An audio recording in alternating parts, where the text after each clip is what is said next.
আমার সকল দর্শক বন্ধুকে মিতার মন্দির ব্লগে অনেক অনেক স্বাগত। তোমরা যে যেখান থেকে দেখছো আশা করি সবাই ভালো আছো, সুস্থ আছো, আমরাও ভালো আছি। আমি বাসন্তী পুজোর পুজো করব আর তোমাদের সঙ্গে শেয়ার করব। তোমরা দেখতে থাকো। দেখো ওটা মাকে বসিয়ে নিয়েছি। আর বাসন্তী পুজোর ব্রত কথা তো অনেক বড়, আর ব্রত কথা শুনতে হয় না পড়তে হয়, সেটা তো তোমাদের সঙ্গে শেয়ার করব। অনেকটা বড় হয়ে যাবে ভিডিও, সেই জন্য আমি মাকে আসন দিয়েছি, শুদ্ধিকরণ করে নিয়েছি, আসন ফুল দিয়ে সাজিয়ে মাকে বসিয়েছি। মাকে গঙ্গা জল দিয়ে মুছিয়ে সিঁদুর পরিয়ে ওড়না দিয়ে নিয়েছি, নিয়ে মাকে এই পর্যন্ত একটু সাজিয়ে নিয়েছি। আর এখানে আলপনা দিয়েছি, দেখো ঘট বসাবো, মাটিটা রেডি করে নিয়েছি আর একটু ফুল দিয়ে সাজিয়ে নিয়েছি। আর এইবারে আমি তোমাদের ঘট বসাবো, পুজো করব, ব্রত কথা পড়বো, আরতি করব, পুষ্পাঞ্জলি দেবো, সব কিছুই তোমাদের সঙ্গে শেয়ার। এই বাসন্তী পুজো দুর্গা পুজো একই, তাই পুজো তোমাদের অনেকে বেশি মন্দিরে হয়, অনেকের বাড়িতেও হয়। আমিও বাড়িতে ছোট করে ঘরোয়া পদ্ধতিতে কিভাবে করি তোমাদের সঙ্গে শেয়ার করব। তোমরা দেখতে থাকো। দেখতে দেখতে ভালো লাগলে একটা লাইক করো, অনেক অনেক শেয়ার করো, সাবস্ক্রাইব করে নতুন বন্ধু হয়ে আমার পাশে থেকো। আর যারা সাবস্ক্রাইব করেছো তাদের অসংখ্য ধন্যবাদ, অনেক ভালোবাসা, শুভেচ্ছা। তাহলে তোমরা আমার সঙ্গে থাকো, দেখতে থাকো। চৈত্র মাসের শুক্লপক্ষে ষষ্ঠী তিথিতে এই ব্রত পালনের নিয়ম। দেবী ষষ্ঠী সন্তানদাত্রী দেবী মা দুর্গেরই আরেক রূপ। স্ত্রীলোকেরা এই ব্রত পালন করে থাকে। ওই দিন 6টি মুখকলায় 6টি অশোক ফুলের পুরি দই দিয়ে খেতে হয়। আচ্ছা, আমি আচমন করে নিচ্ছি। আমি আগে সব মাথায় গায়ে গঙ্গা জল ছিটিয়ে নিলাম। নমঃ বিষ্ণু, নমঃ বিষ্ণু, নমঃ বিষ্ণু। হাতটা ধুয়ে নিলাম। আর সব কিছুতে আমি একটু গঙ্গা জল ছড়িয়ে নিচ্ছি। আর আমি দেখো সকালবেলা আমার সব পুজো হয়ে গেছে, গণেশ পুজো, শিব পুজো, সব যত দেবতা আমার সব পুজো প্রসাদ দেওয়া হয়ে গেছে। আমি এই পুজোটা বাকি রেখেছিলাম তোমাদের সঙ্গে শেয়ার করবো বলে। ঠিক আছে, তাহলে আমি এবার মাকে বসেছি আর পুজো শুরু করছি। এবার বিষ্ণু স্মরণ করে নিচ্ছি। অপবিত্র পবিত্রবান সর্বস্ত গতবিবাহ যশ্বরে কুণ্ডলিবাক্য সবাচ্য অভ্যন্তরসূচি নমসূচি নমসূচি নমসূচি। তাহলে দেখো এখানে মাটি নিয়েছি, এবার আমি ঘরটা এঁকে নিচ্ছি।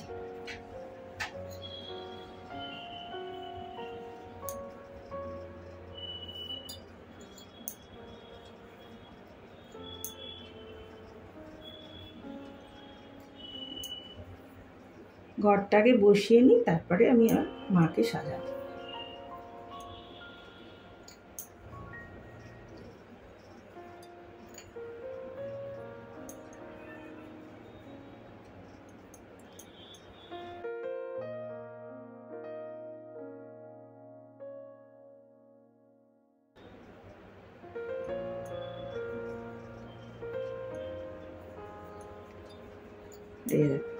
এই মঙ্গল চিহ্ন এঁকে নিচ্ছি। এখানে 5টা ফোঁটা দিয়ে নিলাম। এইভাবে আমি মঙ্গল চিহ্নটা, অনেকে অনেক রকমের হয় মঙ্গল চিহ্ন, আমি এইভাবে আঁকি, এটা সুন্দর দেখতে লাগে। আর এখানে মাটি দিয়েছি, এখানে একটা সিঁদুরে ফোঁটা দিয়ে দিলাম।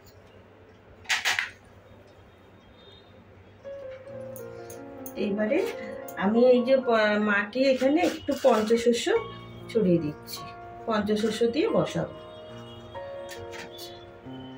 প্রদীপে আমি একটু ফুল দিয়ে দিলাম, ধূপদানিতে আমি একটু প্রদীপ জ্বেলে নিয়েছি। এই ঘটের মধ্যে পুরো জল দিয়ে ভর্তি করব। এটা গঙ্গা জল, পরিষ্কার জলও দেওয়া যায়, আমি গঙ্গা জল দিয়ে পাচ্ছি।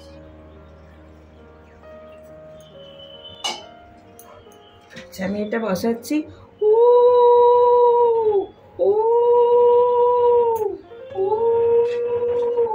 আচ্ছা, ঘটের মধ্যে উলুধামনি শঙ্খ বাজিয়ে এটা বসাতে আমি একটু উলুধামনি দিলাম।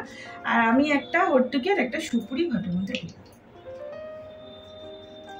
আর আমের পল্লবটা দেখো বেজোড় দিতে হয়। আমার এখানে 9টা আছে, আমি একটু সিঁদুর চন্দন দিয়ে রেখেছি, এটা দিয়ে দিচ্ছি, বসিয়ে দিচ্ছি।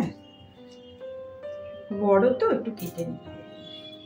আচ্ছা, একটা পান পাতা দিতে হবে, 3টে সিঁদুর ফোঁটা দিয়ে রেখেছি, এই একটা পান পাতা দিয়ে দিলাম। আচ্ছা, আমি আজকে পেতলের ডাবের মধ্যে স্বস্তিক এঁকে নিয়েছি, এই মঙ্গল চিহ্ন এঁকে নিয়েছি, দিচ্ছি। তোমরা গাছের ডাব দিতে পারো, তোমরা গাছের ডাব দিয়ে করো। আচ্ছা, তাহলে এইটা বসিয়ে নিলাম। জলের দেখলে তো সুপুরি হতে দিলাম, কেউ হলুদ দেয়, চাল দেয়, আমি এইটা দিলাম। আমি যেটা দিই তোমাদের সাথে সেটাই আমি শেয়ার করছি। আচ্ছা, একটা চাঁদ মালা দিতে হবে, একটা চাঁদ মালা দিয়ে দিলাম। একটা ঘট আচ্ছাদন দিতে হবে, সেটা গামছা হতে পারে, চেলিও হতে পারে। আচ্ছা, একটা গামছা দিলাম।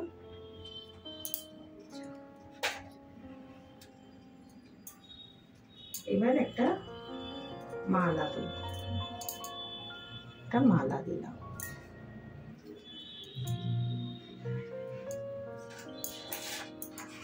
মালা দিলাম। আচ্ছা, এই হাতে শাঁকা পলা লোয়া সিঁদুরটা আমি মায়ের কাছেই দিচ্ছি, আমি ঘটে দিচ্ছি না, এখানে মায়ের কাছে দিলাম। আচ্ছা, তাহলে ঘরটা আমার পুরো সাজানো হয়ে গেল। আমি একটা ফুল দেবো ঘটের উপর, এটা ফুল দিয়ে রাখছি। তারপরে আমি আবার পুজো করব, ঘট পুজো করব। এবার লাল চন্দন আছে, সাদা চন্দন, সিঁদুর সবই আছে। আমি মাকে একটা মালা করে নিচ্ছি। একটা ঘিয়ের প্রদীপ জ্বালতে হয় মার, আজকে মার পুজো করছি, মার নামে আমি ঘিয়ের প্রদীপ জ্বালছি। জয় মা দুর্গা, জয় মা দুর্গা, জয়। মাকে একটু প্রদীপটা দেখিয়ে নিচ্ছি। জয় মা, জয়।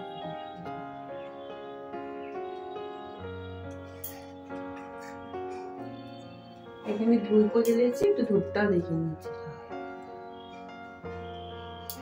এইবারে মাকে তো আমি সিঁদুর টিঁদুর সব পরিয়ে দিয়েছি।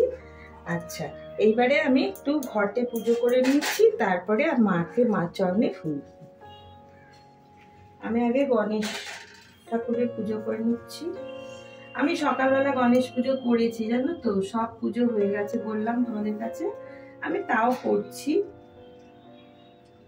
আমি প্রথমে গণেশ ঠাকুর এখানে আছে, ওম গান গণপতায় নমো নমো নমঃ বললাম।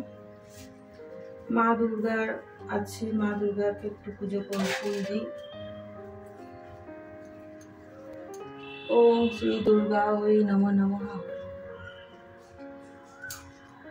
আচ্ছা, সব ঠাকুর এখানে তোমার মা লক্ষ্মী, সরস্বতী সব আছে। জয় মা লক্ষ্মী মা, জয়। জয় মা সরস্বতী মা, জয়। জয় কার্তিক ঠাকুরের জয়। এই সবার নামে একটু ফুল দিয়ে দিলাম।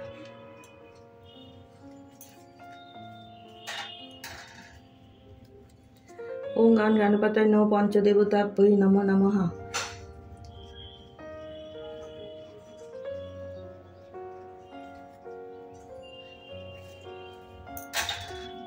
ওম শ্রী দুর্গা ওই নমো নমঃ। মাকে একটু ঘটে পুজো করে নিচ্ছি। আর একটু ফুল আছে মার ঘটের সামনেও একটু সাজিয়ে নিই, একটু জবা ফুল আছে। আমি চন্দন টন্দন দিয়ে রেখেছি, তাও আমি একটু চন্দন দিচ্ছি। একটু চন্দন দিয়ে জবা দিয়ে ঘরটাকে একটু সাজিয়ে দিলাম।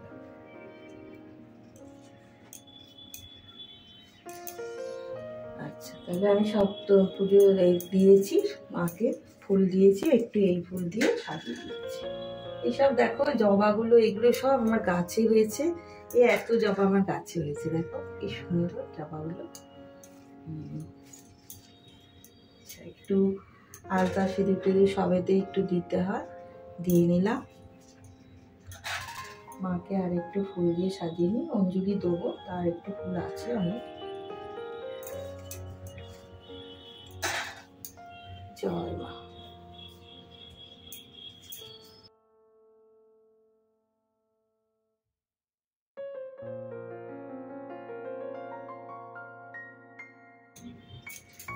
এইবারে আমার দেখো মাকে সাজানো হয়ে গেল, ঘট পাতা হয়ে গেল।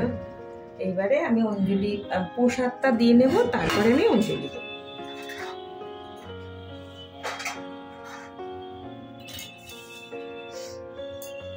একটু ফুলের আসন করে নিচ্ছি, করে প্রসাদটা দিয়ে তারপরে মেজের মধ্যে দেবো না, একটু ফুলের আসন করে প্রসাদ।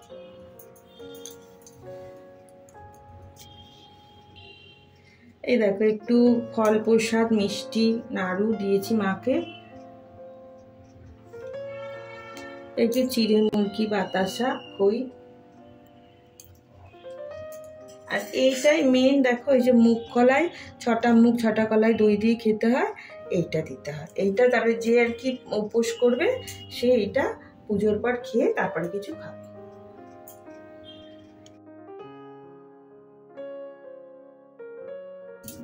প্রসাদে একটু ফুল দিতে হয়, একটু ফুল দিয়ে নিচ্ছি জলে প্রসাদে, তাহলে এই প্রসাদ দেওয়া হয়ে গেল। এইবার আমি অঞ্জলি দেবো।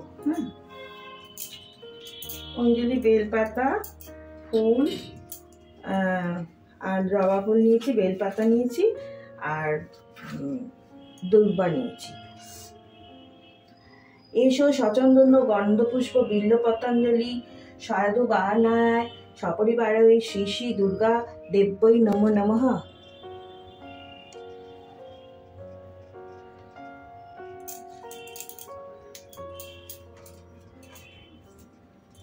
আবার আমি দুর্বা দিয়ে জবা দিয়ে 3বার দিতে হবে। এসো সচন্দন গন্ধপুষ্প বিল্ল পতঞ্জলি সাধু বাহানায় সপরিবারে শ্রী শ্রী দুর্গা দেব্যই নমো নমঃ।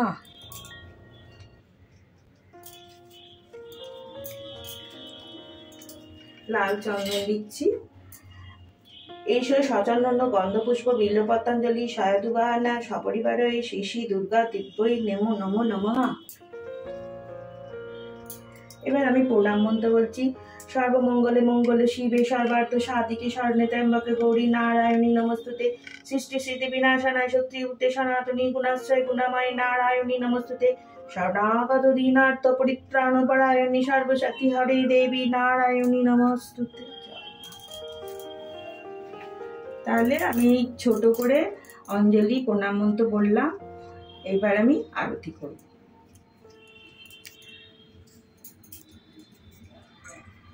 এটা সর্ষের তেলের প্রদীপ।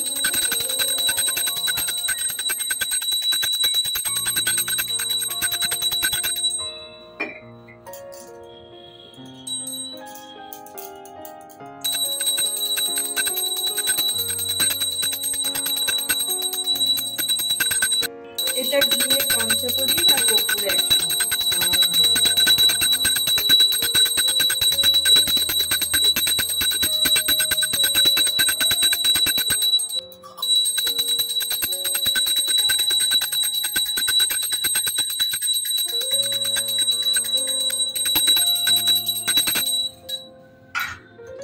তাহলে বন্ধুরা তোমাদের সঙ্গে সবকিছু আমি শেয়ার করলাম, আরতি হয়ে গেল। এবার আমি ব্রত কথা পড়বো, তোমরা দেখতে থাকো।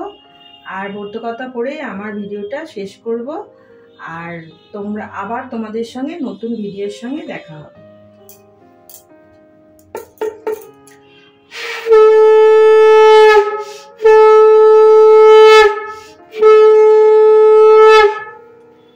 ব্রত কথা শুনবো, বলবো এই দুর্বা আর একটু ফুল হাত।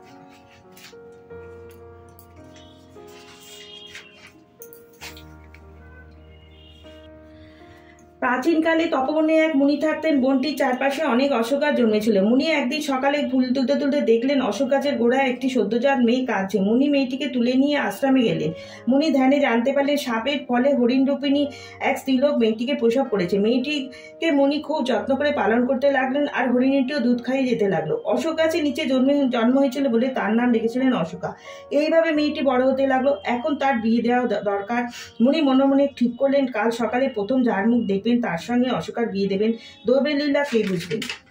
পরদিন সকালে উঠে মুনি দেখলেন এক রাজপুত তার অনেক লোকজন নিয়ে আশ্রমের দরজায় অপেক্ষা করছেন। মুনি তাকে জিজ্ঞাসা করলেন, তুমি এখানে এসেছো কেন? রাজপুত বললেন, আমি মৃগয়া করতে বেরিয়েছিলাম। কাল রাতে খুব জলঝড় হয়, আপনার কুটিরের সামনে অপেক্ষা করছিলাম। মুনি দেখলেন ভালো সুযোগ, তখন তিনি রাজপুতকে তার ইচ্ছার কথা বললেন। মুনির কথা শুনে রাজপুত অশোকাকে বিয়ে করতে রাজি হলেন। মুনি রাজপুতের হাত ধরে অশোকাকে তার হাতে সঁপে দিলেন। মুনি কুমারকে বললেন, আমি তোমার পরিচয় জানি না, তুমিও অশোকার পরিচয় জানো না, কিন্তু তুমি আমার কথায় বিয়ে করলি, তুমিও তোমার বাবা এই বিয়েতে খুশি হবে। অশোকা খুব গুণের মেয়ে। অশোকাকে বললেন, এই অশোক গাছের বীজগুলো দিলাম, এখান থেকে যাবার সময় বীজগুলি রাজবাড়ি পর্যন্ত ছড়াতে ছড়াতে যাবি, রাজবাড়ি পর্যন্ত অশোক গাছের সারি হয়ে যাবে, তোর দরকার হলে অশোক গাছের সারি ধরে পথ চিনে আসতে পারবি। আর অশোক ফুলগুলি শুকিয়ে রেখে দিবি, চৈত্র মাসের অশোক ষষ্ঠীর দিনে ওইগুলি খাবি। মুনিকে প্রণাম করে রাজপুত্র অশোকাকে নিয়ে রাজবাড়ি গেল। রাজবাড়ি রাজারানীকে সব বললো। রাজারানী সব শুনে ছেলেবুকে বরণ করে ঘরে তুললো। তারপর অনেক দিন কেটে গেল।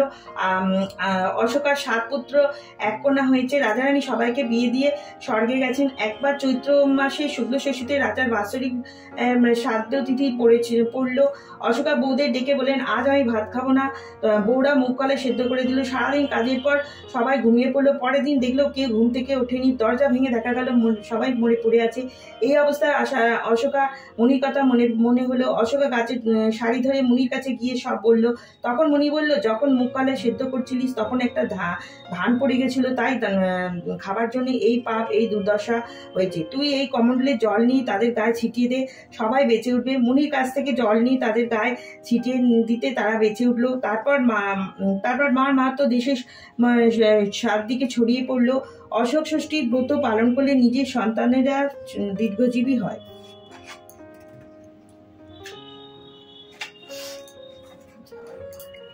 এই ফুলটা মার চরণে দিয়ে দিই। তাহলে এই ছিল আজ আমার দুর্গা বাসন্তী পুজো আর ব্রত কথা।